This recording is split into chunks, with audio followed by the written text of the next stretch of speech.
down.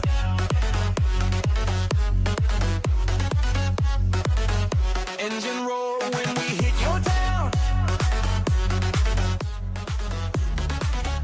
Message stars so sharp like a midnight show. All gas, no brakes, little no. All gas, no brakes, little no. Drift through life with a fearless tone. Every move custom, every vibe is on. Not just a car.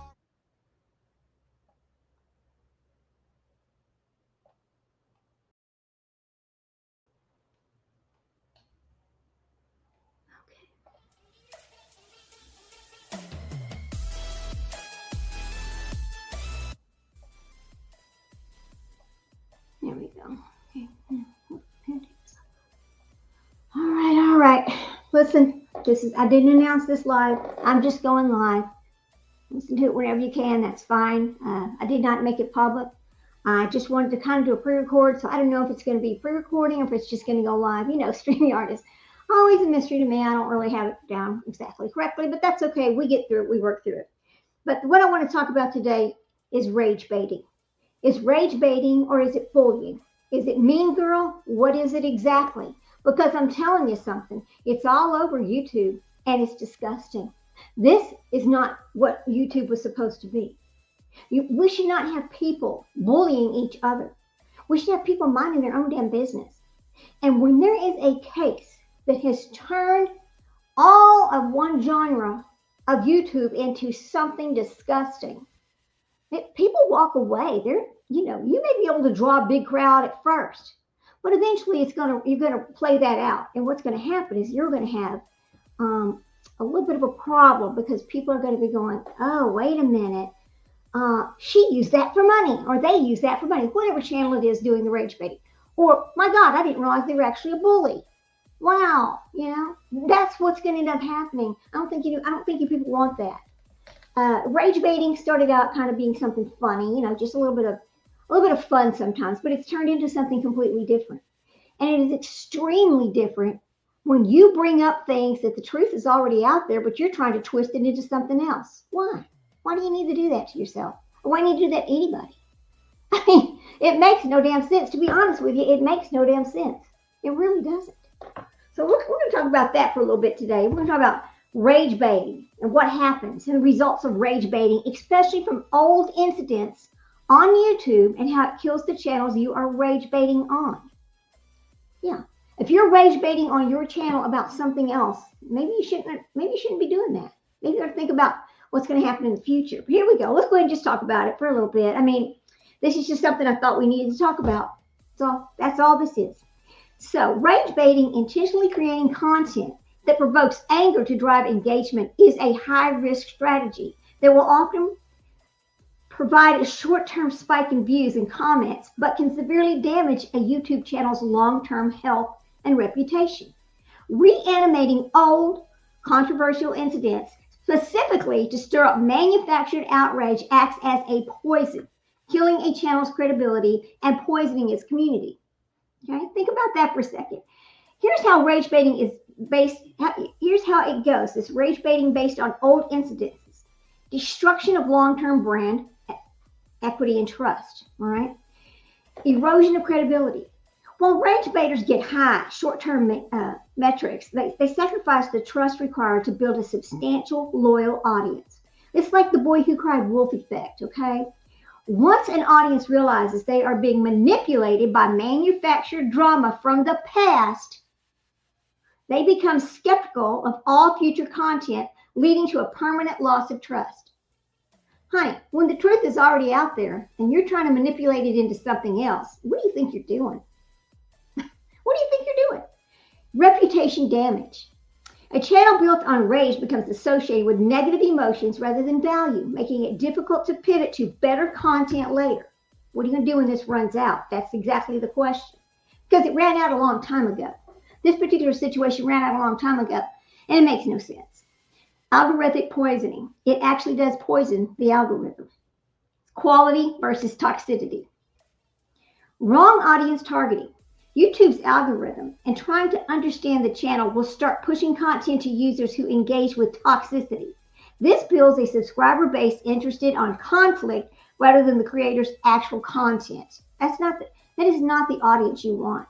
You want an audience to be engaged with you, who have some of the same likes that you have, who are like-minded, who maybe want to see some of the things that you want to see, who want to talk about some of the things that are out in the world that's important. Maybe the Epstein files, maybe other things that are kind of important right now. Maybe Nancy Guthrie, those kind of things, right? This high engagement, low retention. While videos may have thousands of angry comments, retention rates often plummet. Viewers may click out of rage, but they will not stay to watch future videos. But I mean, when people are out there rage baiting like this, and then other people actually realize, oh wait, this is old bullshit garbage. The truth is already out there. So why are we doing this? I don't understand. Eventually, they walk away. You don't retain that kind of an audience. Okay. Demonetization risk: content that crosses the line into harassment and extreme negativity, common in revisiting old drama, risk being demonetized by YouTube as a platform aims to limit content that fosters a toxic environment. It's really unnecessary. It doesn't need to happen, and you do risk ruining your channel. It's not worth it, you know. There's community toxicity and burnout, okay? Negative community atmosphere. A channel that thrives on rage attracts toxic viewers, which can drive away loyal, positive community members. You want to have a positive community in your channel. You want people that are positive. You don't want the dwellers on negative things all the time. You can't live like that. You can't, okay? There's creator burnout. Constantly creating or sustaining high conflict negative content is emotionally draining, leading to burnout and making the content creation it's unsustainable. You cannot continue this. You cannot continue this, right? Diminishing returns. To maintain the same level of engagement, the creator must constantly up the ante with even more extreme controversial content, creating a never-ending cycle of negativity. Think about that. Why old incidences are particularly toxic. Irrelevance is the number one. Irrelevant. Bringing up old, settled, or dead issues reveals the content is desperate for attention rather than being current or informative, damaging the creator's maturity in the eyes of the viewers. Loss of context. Old incidences often lack context, misrepresenting past events, even to trigger anger, makes the creator appear manipulative rather than simply provocative. I want you to think about those words. Manipulative instead of provocative. Is that what you want? No, it is not. In summary, rage baiting is a short-term vanity metric tactic that kills long-term potential of channels by replacing genuine connections with toxic noise. That's all it is. It's noise. It is a waste of time. You know, rage baiting over old contents, it is a waste of time. It does not change the outcome of anything. All it does is bring up garbage that has been settled a long time ago. This is ridiculous. I don't understand it. You gain nothing from it. I mean, the truth is always the truth. It does not change. The truth has been told over and over. It's not going to change. Why? What's the point?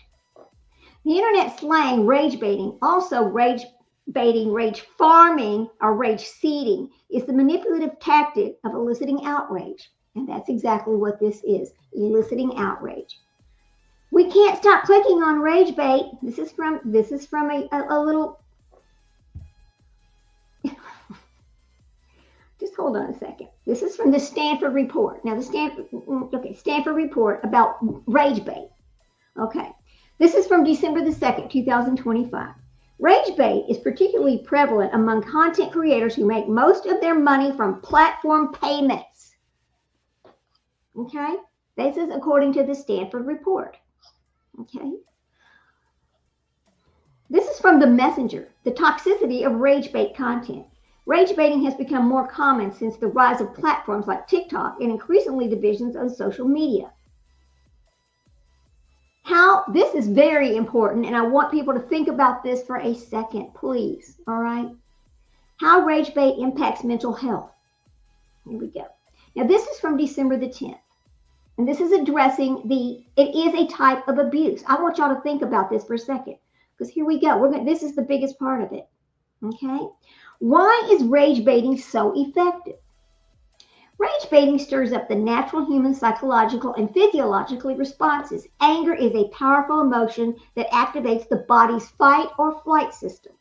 When someone gets angry or provoked, especially if they know it was inflicted on purpose, their brain usually interprets that as a threat. This can trigger a stress response that includes increased heart rate, shallow breathing, heightened alertness, and a flood of stress hormones. Over time, repeated exposure to rage bait can, and this is a study, they've done studies, all right, activate hypervigilance. The nervous system starts scanning even safe situations for threats. This often creates chronic stress, overwhelms, crashing out, or an inability to cope with everyday life. Contributes to burnout. Constant emotional activation drains mental and physical energy, is more likely to cause fatigue and burnout.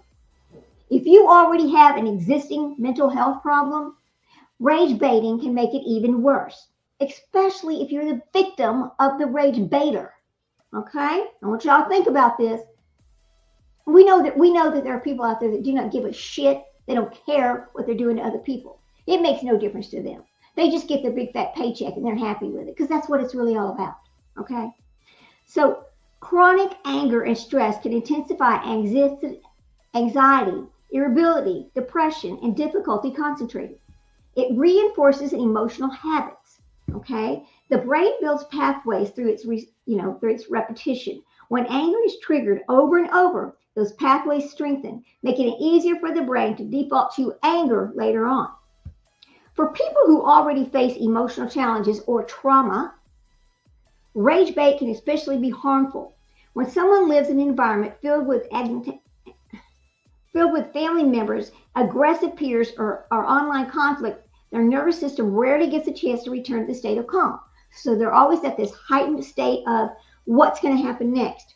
Who's going to say what next? Why are they doing this? When are they going to leave me alone? It's a constant mental, if you're mentally, please stop and think about the other people. All right. Think about the other people.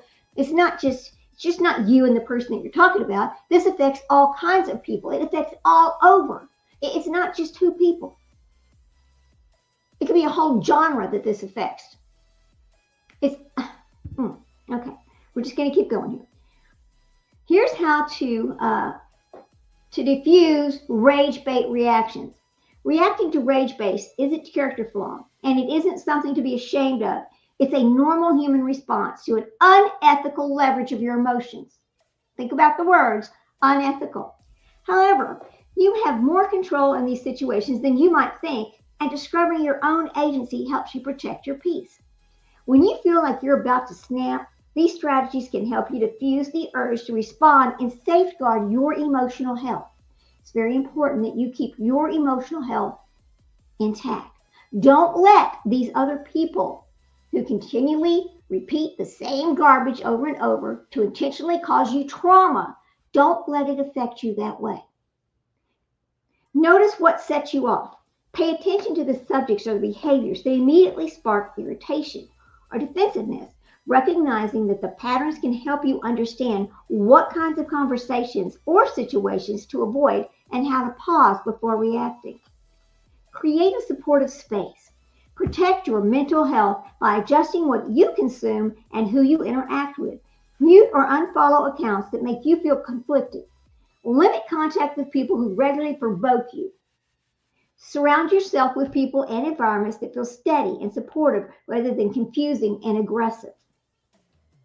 Strengthening your regulation skills. Emotional steadiness comes from regular practice, not just a difficult moment. Activities like grounding, breathing exercises, reflective writing, or learning to take a few moments to pause and take some breaths can help connect you to your sense of safety in your body. Set boundaries. Boundaries are so important when you're dealing with this rage baiting, mean girl shit on YouTube, or mean boy, whichever sex it is, or group, mean girl group, mean boy group, whichever sex, whichever one. You've got to set boundaries, okay? If an interaction feels charged, step back, take a break. From the screen, walk away from the conversation and shift your attention elsewhere. Taking space is one of the best ways to re-regulate your nervous system. Decide if responding is worth it. This is very, very important right here. Not every comment or conflict deserves or warrants your energy.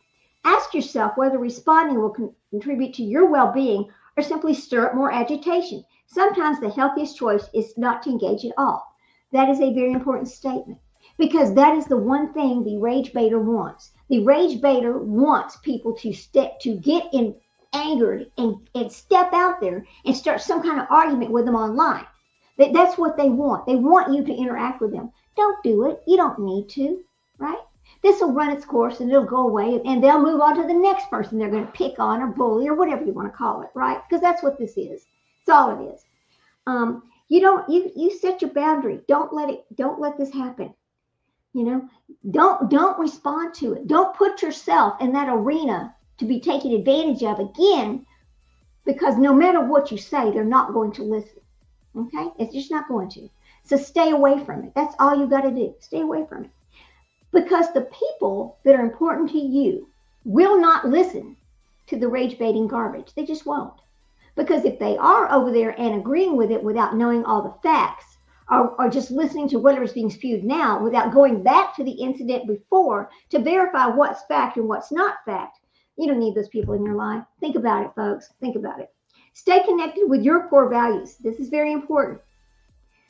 Let your long-term goals and your sense of self guide your behavior. When you notice wanting to respond with knee-jerk anger, pause and ask whether that response would truly be helpful in the moment. Acting from your values is very important. Your values, rather than your frustration, helps you stay connected to your integrity and sense of peace. Okay? When rage baiting becomes abusive, this is the big problem that I'm seeing out here on these YouTube streets, because it is abusive.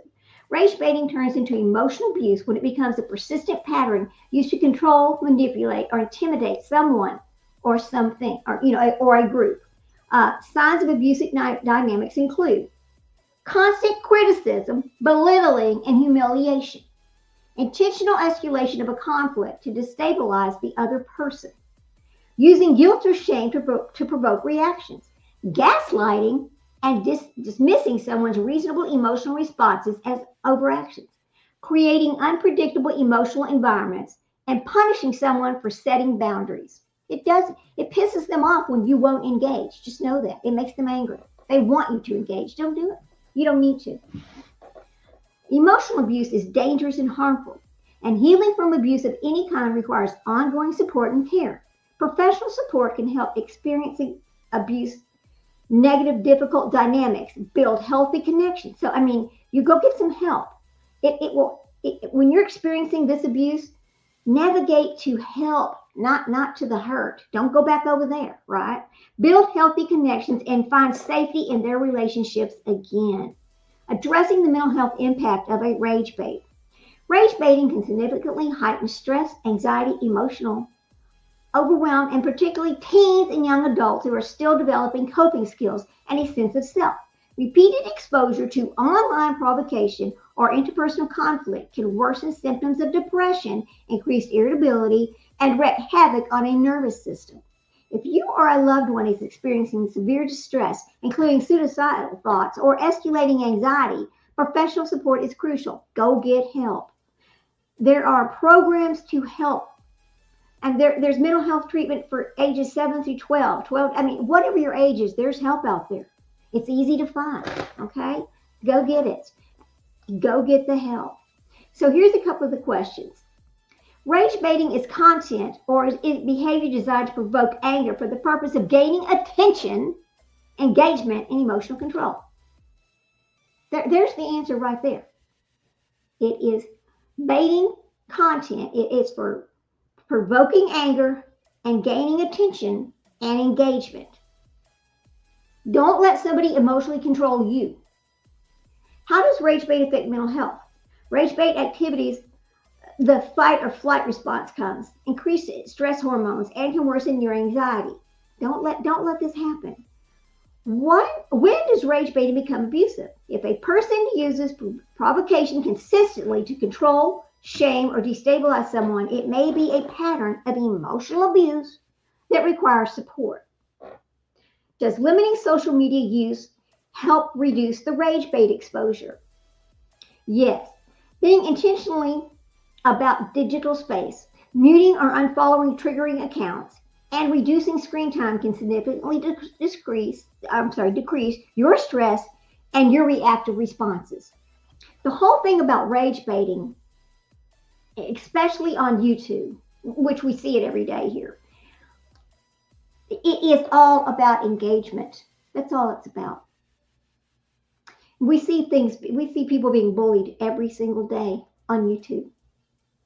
We see manipulation every single day on YouTube. I mean, it is disturbing. The rise of rage bait content is disturbing. It really is. It's like this. It's this content. It's just this growing trend of creators who deliberately craft their videos. They make them. It just make the whole topic so infuriating and gross and outrageous. And they just repeat it every single day, the same stuff, going after the same person, the same thing. For what? What are you proving? Here's the thing. Anytime that you have people involved in lawsuits, you don't need to put yourself in there. You need to stay out of it, right? Because you don't want yourself ending up in a lawsuit with someone that started out being somebody else's problem. You don't make somebody else's problem your problem. Don't do that to yourself. Go out there and find healthy things to talk about, healthy topics. Go out there and find new things, find new people. I mean, the thing about the YouTube is, and this goes for any creator, I mean, there are always new people coming to your stage. They're coming into your chat. Do you want them to come back? Yes, you want them to come back. But guess what? They don't come back to negative, toxic, angry situations. They just don't. They don't. I mean, people are not like that. The majority of people go out to social media because they want to be entertained. Now, you do have people that are entertained by exactly that type of garbage. But really, if you stop and think about it, is that the kind of people you want to be associated with? No, not really. It isn't. So, I just wanted to make a little short today about rage baiting and how it affects people, the trauma, the mental abuse, the bullying, because that's what it is. It has nothing to do with change. Okay, rage baiting changes nothing. And especially if it's old content that the truth is already out. If you're not changing the truth, and you never will. You can't change truth. It's always the same. Period. That's all I'm going to say about that. But tonight, don't forget, tonight is our special. We're going to give away our handbag tonight. We need to have 500 people in our chat, so please, please, please go tell everybody about it. Go tell your friends to come on in. And the topic's going to be aliens, United States government, space. I found all kinds of information that I didn't know we had access to that basically is free, through the U.S. government, that they allow you to use it and talk about it. They want you to talk about it, right? So anyway, we'll see you at 8:30 tonight, Central Standard Time on Little Red. Sprinkle Donut is going to be here with me. Sprinkle will be here with me. And we're going to have fun and talk about fun things. Enjoy talking about UFOs, space, and the government and the controversies involved there, instead of rage and hate and toxicity and abuse. So anyway, you all have a wonderful afternoon. Thank you so much for listening. As always, be safe out there. Take care of yourself and go hug your babies. Life is short and your time with them is even shorter. Bye, guys. See you later. We'll see you at 8:30 tonight. Bye, guys.